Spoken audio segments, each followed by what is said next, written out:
Good afternoon, ladies and gentlemen. Erev Shabbat, Parashat Vaethanan.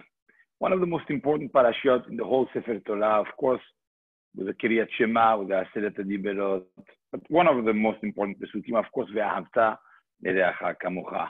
As Rabbi Akiva famously said, Ze Klal Gadol BaTorah. It's a great generality in the Torah. One of the most important things of our whole Torah, Ve'ahavta L'Reacha Kamocha, loving your friend like yourself. Sometimes you think about this and you think it's impossible. And many Mefarshim had struggled with this command from the Torah. How could you command someone to love another person like themselves? It's almost impossible. So first of all, before getting to how we do that, I think we have to understand that the Torah is saying something pretty interesting. Many times in the Torah, instead of focusing on what it is, we have to focus on where it comes from. So let me give you an example. Someone has a hard time with Lashon Hara, like speaking bad things about others, etc. I would not focus on trying to control one's mouth, but I would try to change someone's perspective.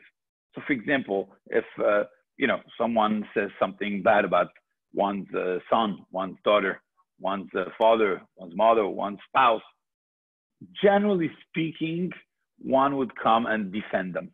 That's why the Gemara says that a person is nogea badavar. Whenever he has a Mishnah in Rosh Hashanah, in Sanhedrin, that whenever somebody is a family member, you cannot be a witness for that person. You cannot be a dayan. You cannot be a judge for that person, because you have ties to the person that makes you see things in a more positive way.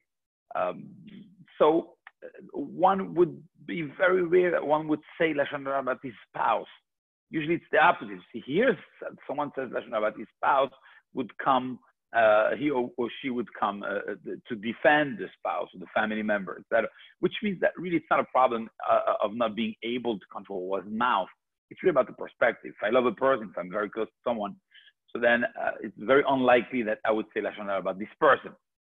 So, I suggest many times it's more about trying to restore a healthy relationship with the person you say Lashon Hara about, because if you say Lashon Hara about someone, it's because you don't appreciate this person as much, you don't have a close relationship with this person. Maybe it's time to try to appreciate this person. So we'll come back to this point about perspectives. It's all about perspective, going in the right direction when we think it's about perspective. Loving someone, well, it depends who it is. There are some people that you could love and there are others you can't. It's much more complicated. But the Rambam says, mitzvah al kol adam le'ehov et kol echad ve'echad mi'Yisrael kegufo. The Rambam doesn't say you have to love your family members, your friends, your social circle, your close friends as yourself. He says, Kol echad ve'echad mi'Yisrael kegufo. One has to love every single member of the Klal Yisrael like himself.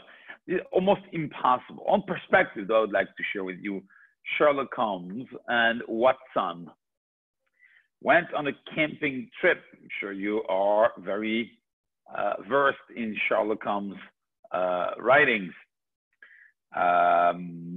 They set up their sleeping bags, fancy tents, and after a good meal and some wine, they were exhausted and fell asleep. Some hours later, Holmes awoke and nudged his faithful friend. Watson, look up at the sky and tell me what you see. Watson replied, I see millions and millions of stars.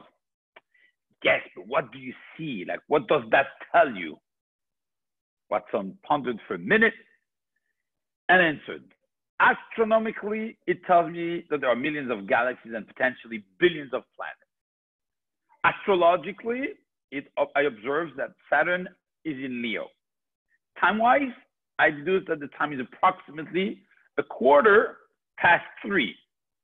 Theologically, I can see that the Lord is all-powerful. They were small and insignificant.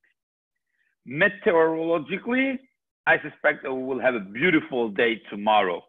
What does it tell you, Holmes? Holmes was silent for a minute and then spoke. Watson, you idiot. Someone has stolen our tent. That's what it tells me. You see, perspective is true in every case. Perspective, how you perceive the person, is going to tell if you're going to say Lashon Hara about this person, you're going to love this person. So how do we do it? How do you get to love Kol Echad Ve'echad Mi'Yisrael Kegufo? The Rambam continues. And everyone learns the Rambam telling you, how is it that you materialize? How do you know that you love someone? The Rambam says, therefore, one has to say nice things about others and to try to minimize the loss of money of someone else, to have mercy on someone else's money. So here it would be like a description of what in the practical way is. I would like to challenge that, Rabotai. Maybe the Rambam here is telling us the secret, how to reach Ve'ahavta L'Reacha Kamocha. Because Ve'ahavta L'Reacha Kamocha is a feeling, to love someone. It doesn't say to do something, to love someone. But how do you know that you love someone? Or better said, maybe the Rambam is telling you, how do you reach loving someone? How do you make it to love someone? And he tells you, how, it's not a description of the mitzvah. It's a description of how to reach that mitzvah. Therefore, one has to say good things about others and to have sensitivity towards the other one's properties. When you say something nice about someone, when you train your tongue to say something good, that means that you're searching and you're trying to find good things about someone else. To the extent that you say it, the more you're going to say something nice about someone. Let's say you have somebody. Here, the Rambam is giving you an exercise how to reach Ve'ahavta L'Reacha. He's saying you don't like someone, try to find something positive to say about this person. Mesaper bishvacho. When you work on finding something positive in someone you don't like, eventually, if you do this every week, every day, you're going to start developing a true feeling for that person, because you finally reach to the point that you judge this person favorably. This person is a good person. And when we reach that conclusion that he's a good person, when the perspective about the other has changed for the positive, then we have a chance to love the other one. We should really try. I still remember the advice of someone who told me about somebody I didn't like when I was younger. And he said, I learned with experience that when you don't like someone, send them a cake for Shabbat. When you don't like someone, send them flowers for Yom Tov. You start doing something. And when you do something, it has an impact on us. We have to find positive traits in others. When we could have a feeling, when we could find good points about others, there's always something good and something negative about others. The same way there are good and bad things about ourselves. For ourselves, for some reason, we always see the good and we don't see the bad. But others, we see many times the bad and we don't see the good. Maybe we should train ourselves to see the good in others, and not only to see it, not only to feel it, but lesaper, to say it. When we say lesaper bishvacho shel hazulat, we say the praise of someone else, so then we start having a feeling of sensitivity towards the others, and that's when we get to ve'ahavta l'reacha kamocha. Here the Rambam is not telling us what the mitzvah is. The Rambam is telling you how to reach that mitzvah. Shabbat Shalom.